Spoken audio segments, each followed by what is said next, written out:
இந்த மனுஷனுக்கு எப்போ அடிபட்டாலும் சரி, அவனோட வாயில இருந்து நிறைய தங்க காசு வெளியே வரும்.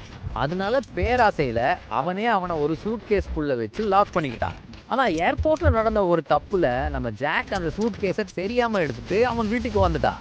அப்போதான் அவனுக்கு தெரிய வருது, அந்த சூட்கேஸ்க்குள்ள ஒரு மனுஷன் ஒளிஞ்சிருக்கான்னு. உடனே அந்த ஆளு ஒரு பொய்யை சொல்றான். எனக்கு ஒரு மாஃபியா கூட சண்டை ஆகிடுச்சு, அதனாலதான் நான் நாட்டை விட்டே ஓடி போயிட்டு இருக்கேன்னு. நம்ம ஜாக்கும் இதை பெருசா கண்டிக்காம சரி பாவம்னு நினைச்சிட்டு அவனை வெளியே அடிக்க ட்ரை பண்றான். ஆனா அதுதான் திடீர்னு அந்த ஆளோட வாயிலிருந்து ஒரு தங்க காசு வெளியே விழுது.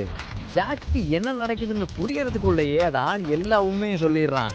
உண்மையில அவனுக்கு ஒரு விசித்திரமான வியாதி இருக்கு. அவனுக்கு எப்போ வலிச்சாலும் அவன் வாயில இருந்து தங்க காசு வெளியே வரும். இதை கேட்டதும் ஜாக்குள்ள இருந்த லால்ச்சி மிருகம் முடிச்சிருச்சு. உடனே அந்த பேக்கை மூடிய தன்னோட வீட்டில் ஒளிச்சு வச்சுக்கிடுறான். அதுக்கப்புறம் நேரா ஒரு ஜுவல்லரி கடையை போகிறான். அங்கே கடைக்காரர் சொல்லிட்டாரு, தம்பி இது 24 கேரட் தங்க காசு, இதோட விலை ஃபுல்லா $400. இதை கேட்ட உடனே ஜாக் தன்னோட ஃப்ரெண்டை கூட்டிட்டு வீட்டுக்கு வரான். ஆனா அங்க பார்த்தா அவனோட கேர்ள் ஃப்ரெண்ட் ஏற்கனவே இருக்கா. அந்த பொண்ணு அந்த ஆளை பார்த்து அவனை வெளியே எடுக்க ட்ரை பண்றா. மறுபடியும் அந்த ஆள் ஒரு காசை தூக்குறான். அதை பார்த்து ஜாக்கோட ஃப்ரெண்டு அவனை பிடிச்சு அப்படியே மாடி படியிலிருந்து கீழே தள்ளி விட்டுடுறான். அவ்வளவுதான், காசு நாலா பக்கமும் செதறிடுச்சு. எல்லாருக்கும் அந்த தங்க காசு மேலதான் இருந்துச்சு. அதுக்கு மேலதான் எல்லாரும் ஒன்னா சேர்ந்து அந்த மனுஷனை எல்லா விதமாகவும் டார்ச்சர் பண்ண ஆரம்பிக்கிறாங்க காசுக்காக. கொஞ்சம் கொஞ்சமா அவங்க கிட்ட காசு சேர ஆரம்பிக்குது. அவங்களும் பணக்காரங்க ஆகுறாங்க. ஆனா விஷயம் எப்போ கையை மீறி போச்சுன்னா அவனுக்கு எலக்ட்ரிக் ஷாக் கொடுக்க ஆரம்பிச்சப்போதான் இதை பார்த்த நம்ம ஜாக்கு அவங்க தோஸ்திங்களை தடுக்க பாக்குறான். ஆனா அவனுங்க அவன் பேச்சை கேட்கல.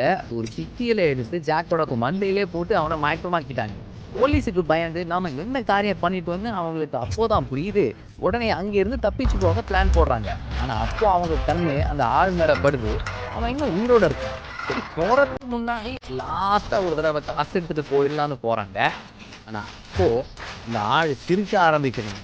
அவங்க கண்டு அப்படியே தங்கமா மாறுது. அடுத்த நொடியே ஒரு புகை மண்டலத்துக்குள்ள இருந்து அந்த ஆள் ஒரு பயங்கரமான மான்ஸ்டரா மாறி நிற்கிறான்.